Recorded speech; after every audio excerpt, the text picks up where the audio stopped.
on a fait le choix de créer ce festival pour créer un moment qui nous permette de nous ressourcer, un moment qui nous permette de sortir de la brutalité des témoignages qu'on reçoit, mais aussi des chiffres, de la brutalité des politiques qui ne nous entendent pas.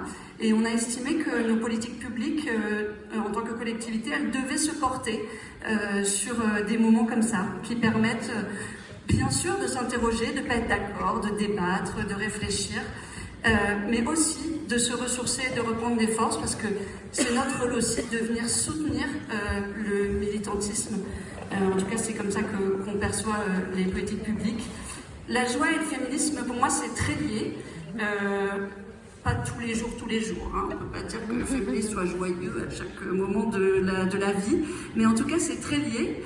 Moi, quand je suis devenue féministe, j'ai compris deux choses. La première, c'est que je ne serai plus jamais seule et que la question d'être militante, eh bien, ça a amené une forme d'identité, ça a amené une forme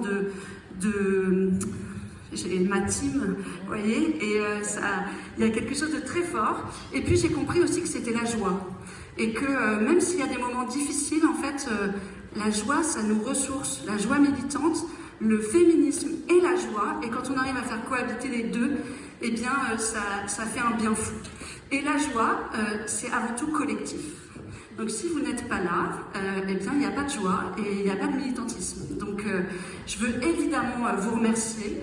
Je veux remercier l'ensemble des équipes de la ville qui permettent que ça soit possible. Et je pense tout particulièrement à l'équipe du théâtre avec Peggy Chazarin.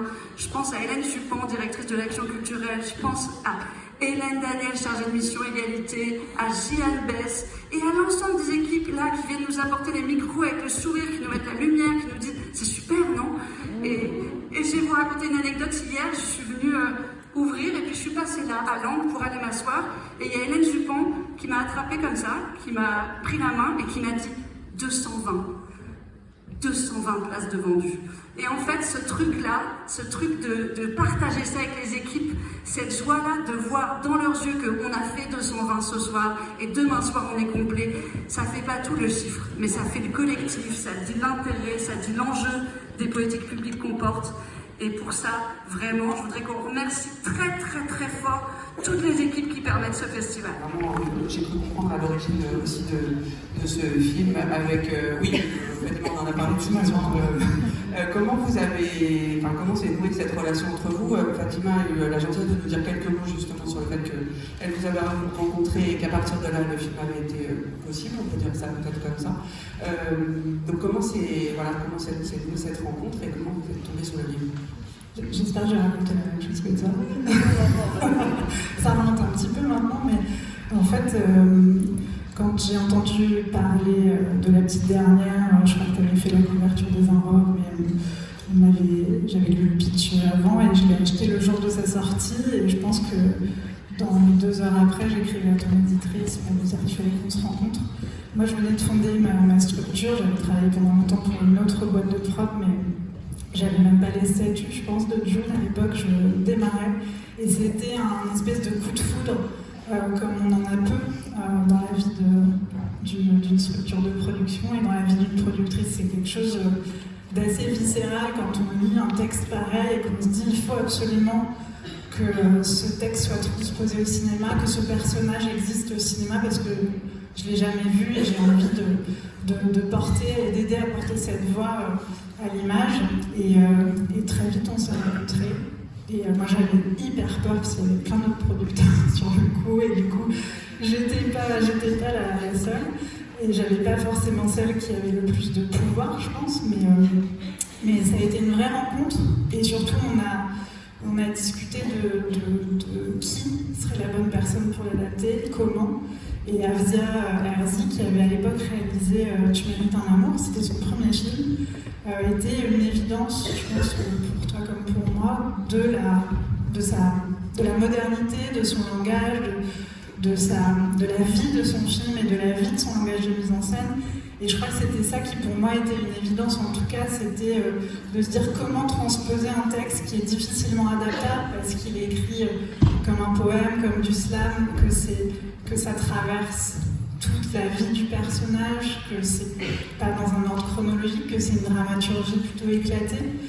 Comment on trouve quelqu'un qui a cette force-là, comme Fatima, cette force de langage de cinéma pour ramener cette même vie. Et Afzia était évidemment une évidence. Littéraire et pas linéaire classique comme d'autres. Donc porté par une comédienne. Donc sur cette question de confiance, justement, je pense que ce qui s'est appliqué à Afzia, c'est aussi appliqué à Nadia. Vous vous êtes rencontrés, vous avez travaillé ensemble, puisqu'il y a c'est un roman proche de vous, Fatima, et Nadia, il fallait le porter à l'écran. C'est un roman de personnage plus que d'histoire. On s'est rencontrés, mais on n'a pas. Enfin, moi, je ne considère pas avoir donné des outils à Nadia pour son jeu ou quoi que ce soit. On a beaucoup discuté, on s'est rencontrés, on a échangé autour du livre et on a discuté. Quoi.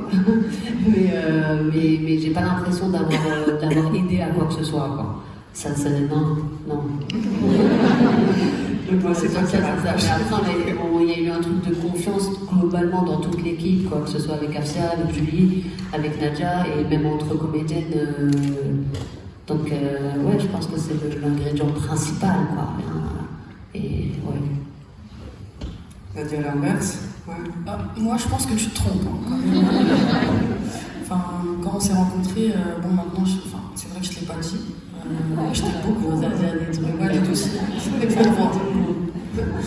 En fait, j'ai beaucoup observé Fatima lors de notre première rencontre, puisque tout part de son histoire, puisque c'est un roman autobiographique. Et c'est vrai qu'il y a pas mal d'informations qu'on peut obtenir en observant quelqu'un. Et en l'occurrence, moi, j'ai tout observé. Donc, de la tête aux pieds, j'ai pas regardé tes doigts de pied, mais je t'embête un peu. Non, j'ai regardé un peu son style vestimentaire, sa façon de se mouvoir dans l'espace, le ton qu'elle emploie quand elle va parler. J'ai appris beaucoup aussi de son vécu, que je ne vais pas transmettre puisque ça relève de son intimité. Mais il y avait quand même des informations à capter dans son attitude, dans la façon par exemple où elle va retirer sa chaise ou bien va proposer le café. Et j'ai trouvé que c'était des données plutôt intéressantes à exploiter. À la limite de la dictature.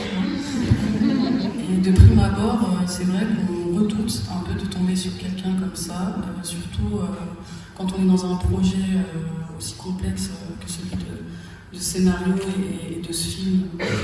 On peut se poser des questions puisqu'il y a des séquences d'intimité, et en l'occurrence, lorsque j'ai rencontré Afzia, je me suis aperçue qu'en fait c'était une personne pleine d'humilité, qui porte aucune prétention, aucun jugement, et qui était là et en face de moi et qui écoutait surtout ce que j'étais en train de dire.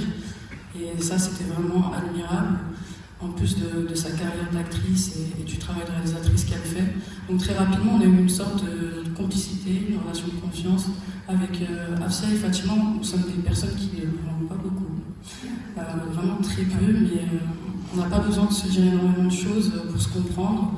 Et en l'occurrence, nous avons vraiment tenté toutes les trois de répondre à une symbolique assez forte concernant ce film, qui est de partager un message de tolérance, de bienveillance et surtout d'amour, puisque c'est un film dans lequel on retrouve énormément de tendresse, de sensibilité.